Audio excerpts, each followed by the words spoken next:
Rum surəsi 37-ci ayədə Allah azze və cəllə buyurur. Əvələm yarav ənəllaha yabsutur rizqa limən yəşə və yaqdir.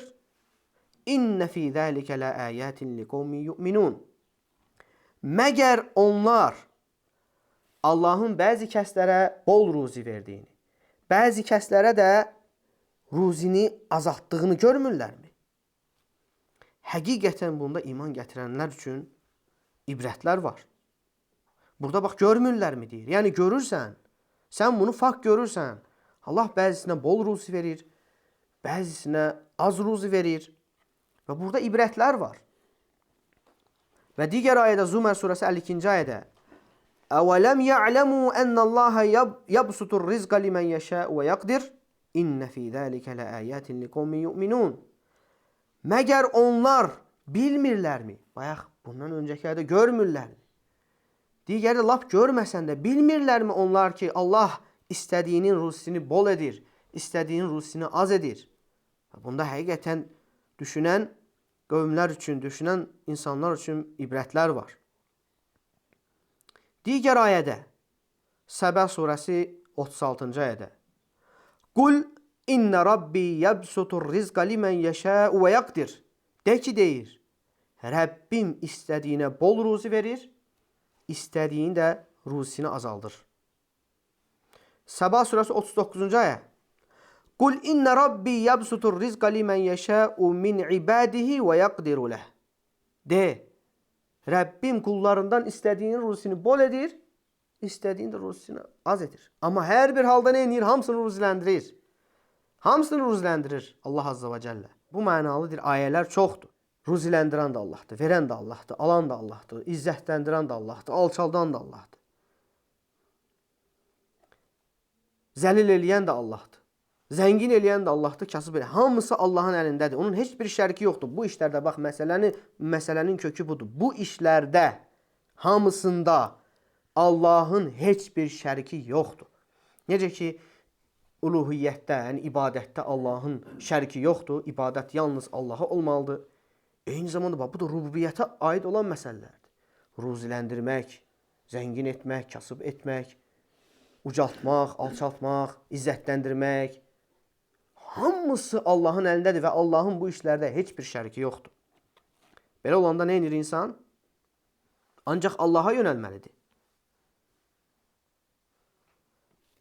Bu işlərdə insan neymədir? Sadiq imanla və Allaha gözəl təvəkküllə Allaha yönəlməlidir. Sadiq iman və gözəl təvəkkül. Bax, digər ayəyə bax. Hud surəsi 6-cı ayə. Buyurur ki, Allah azza və cəllə وَمَا مِنْ دَابَّةٍ فِي الْأَرْضِ إِلَّا عَلَى اللّٰهِ رِزْقُهَا وَيَعْلَمُ مُسْتَقَرَّهَا وَمُسْتَوْدَعَهَا كُلٌّ فِي كِتَابٍ مُبِينٍ. Yer üzündə olan bütün canlıların ruzisi yalnız Allah'a aittir. Allah onların dünyada qərar tutduqları yeri də bilir, öldükdən sonra qorunub saxlanacaqları yeri də bilir. Bunların hamısı açıq aydın kitabdadır. Yəni Lövh-ül Məhfuzda. Bütün yer üzərində sadəcə insanlar yox, bütün canlıların ruzisini verən Allahdır. Və bu işdə onun heç bir şəriki yoxdur. Mütləq insan nə etməlidir? Həmən bu əsli öz qəlbində möhkəmləndirməlidir. Bu əsl, bu əsas, yəni bu üsul sənin qəlbində formalaşmalıdır.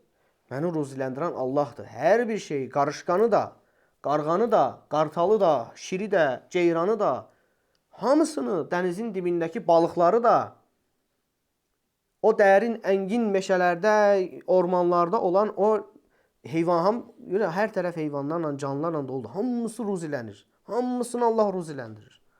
Tək insanlar deyil. Və eyni zamanda bax, bu milyardlarla insanları, hamısını ruziləndirən Allahdır. Və sənin ruzin oradadır. Və sən bunu qəlbində formalaşdıranda, gözəl bir şəkildə Allaha təvəkkül edəndə, gözəl bir şəkildə Allaha iman edəndə bu məsələlərdə neysən? Ancaq Allaha yönəlirsən.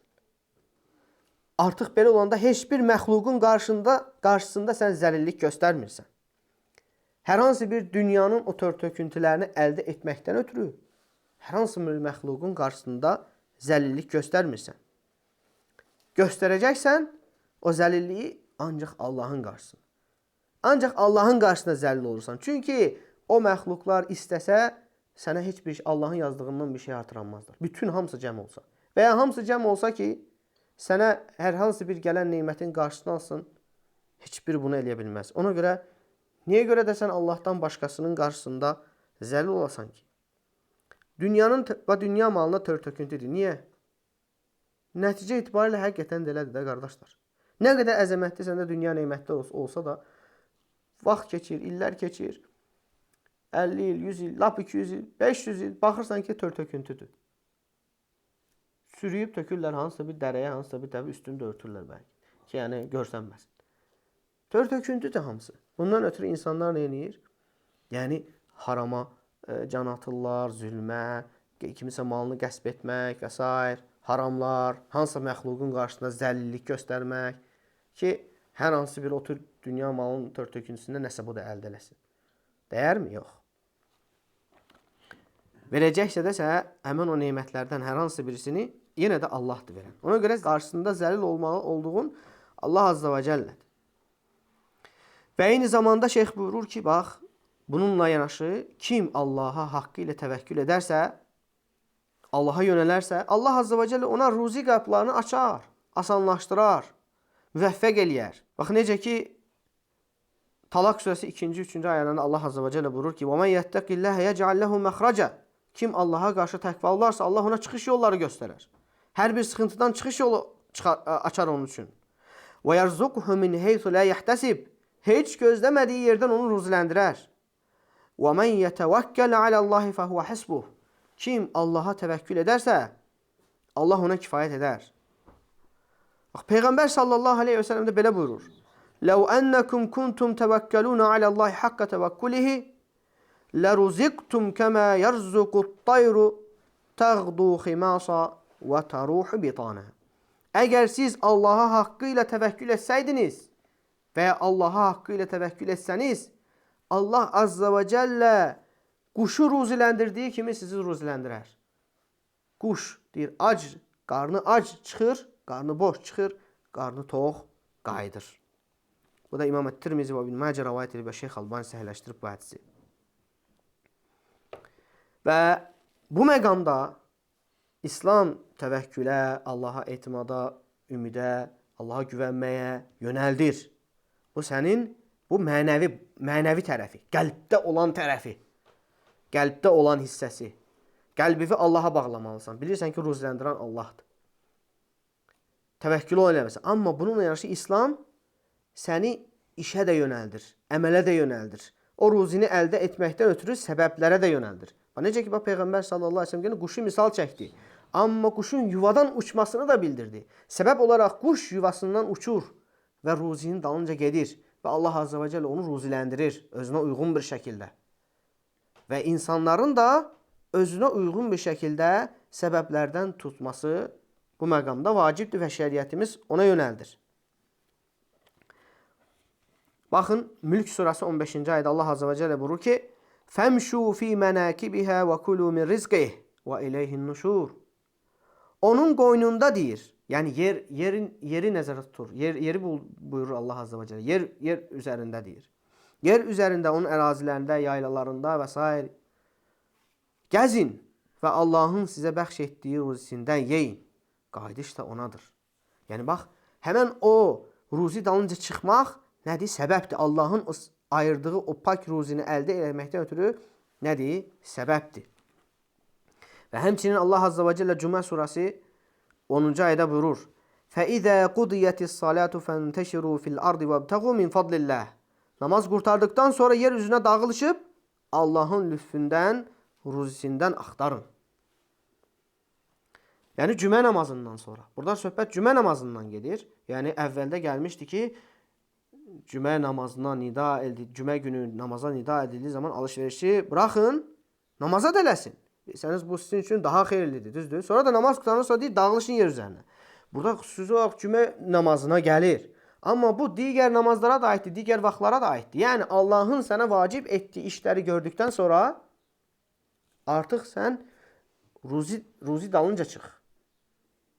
Ruzinin dalınca çıx və Allah Azza və Cəllə səni ruziləndirəcək. Şeyx buyurur ki, bu məqamda insana, müsəlmana yaraşan odur ki, səhlənkarlıq göstərməsin, ərinməsin, tənbəllik etməsin, acizlik göstərməsin və əzmkarlıq göstərsin. Himməsi olsun.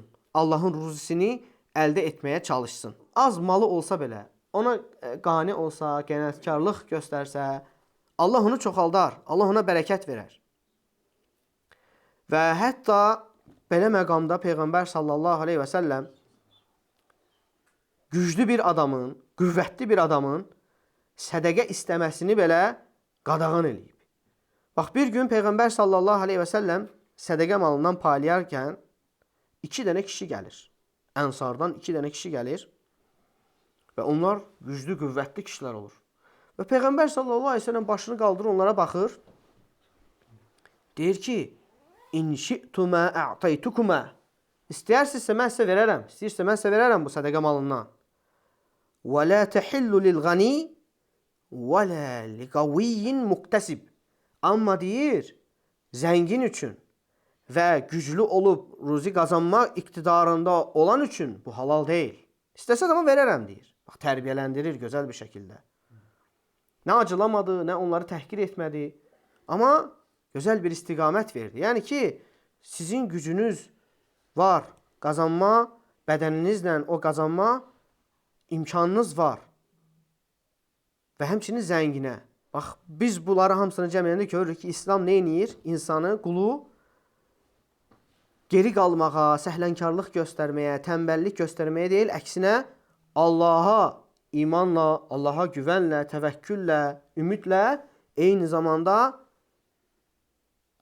çalışmağa da yönəldir. Və bunun həlli budur. Kasıbları isə, fəqirləri isə qənaət etməyə təşviq edir şəriətimiz. Allahın verdiyi ilə qani olmağa və başqalarının əlində olana isə göz dikməməyə şəriətimiz bizi yönəldir. Və Peyğəmbər sallallahu aleyhi ve sellem açıq aydın başqa bir hədisdə buyurur ki, özünüzdən aşağı olanlara baxın deyir, dünya malı baxımından. Özünüzdən yuxarı olanlara baxmayın.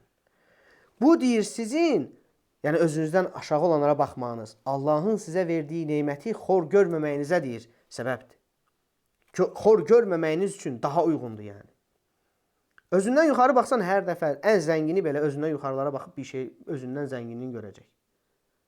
Amma özündən aşağı baxsa nə qədər insanları görəcək ki, ondan, yəni mal baxımından ondan aşağı olanlar var. Dünya malı, övlad, sağlamlıq və s. Ona görə insan nə etməlidir? Hər zaman aşağı baxmalıdır ki, Allahın ona verdiyi nemətləri az görməsin. İnsanların əlində olana laf baxsa da, birincisi özünün əlində olanı şükr eləməyəcək, az görəcək. İkincisi ona baxmaqla sənə onsuz da çatmır ki. Həm də bu insanda başqa problemləri gətirib çıxara bilər. Həsəddir, paxıllıqdır və s. Bəli, halbuki sələflər bu haqda deyirlər ki, Əl-həsid aduvu ni'mətallah. Həsədkar deyir, Allahın nimətinin düşmənidir. Allah verir də, hər şey Allahdandır. Hər şey Allahdandır. Və indi məsələnin başqa tərəfləri bax, bax, gətirir bunları hamısını. Bax, Nisa surəsi 32-ci ayədə Allah azə və cəllə buyurur ki, وَلَا تَتَمَنَّوْ مَا فَضَّلَ اللّٰهُ بِهِ بَعْضَكُمْ عَلَى بَعْضٍ. Buyurur ki, Allah azə və cəllə Allahın birinizi digərinizdən üstün etdiyi şeylərə tamah salmayın. Qadağan eləyir burada Allah azə və cəllə. Və bununla yanaşı fəqirlikdən də Allaha sığınmağı Peyğəmbər sallallahu aleyhi ve sellem bizlərə buyurur. Bax, fəqirlikdən Allaha sığın. Yəni fəqirlik, kasıblıq, yəni bir sınaqdır, bir imtihandır. Yəni asan bir şey deyil. Ona görə bax, Peyğəmbər sallallahu aleyhi ve sellem ondan da Allaha sığınmağı buyurur. Burada da bu məsələdə də Allahdan başqa sığın olacaq da yox. Peyğəmbər sallallahu aleyhi ve sellem səhih olaraq varid olub ki, Peyğəmbər sallallahu aleyhi ve sellem dua edərək belə deyirdi. Allahümmə inni a'udhu bika minəl faqri və qilləti və zillə. Allahım, kasıblıqdan, qıtlıqdan, yoxsulluqdan və zəlillikdən sənə sığınıram. Bax, fəqirlikdən Allah azza və cəlləyə sığınır. Qillə, qıtlıq, yoxsulluq, fəqirlik Allaha sığınır. Və hətta hər səhər və hər axşam, sabahladıqda və axşamladıqda 3 dəfə bu duanı eləyərdi. Allahümmə innə a'udhu bika minəl kufri və minəl fəqri. Allahım, küfürdən və fəqirlikdən, kasıblıqdan sənə sığınıram. Allahümmə innə a'udhu bikə min azabil qabri. La ilahə illə ənt. Allahım, qəbr əzabından da sənə sığınıram. Səndən başqa ibadətə layiq haqq məbud yoxdur. Bax, 3 şeydən sığındı. Gündə 3 dəfə, səhər və axşam. Küfür, kasıblıq və qəbr əzabı. Bax, gör, bu məsələlər yəni nə qədər mühümdür. Yəni, bunlar hamısı nədir? İnsanın diqqət etməsi olan, lazım olan məsələlərdir.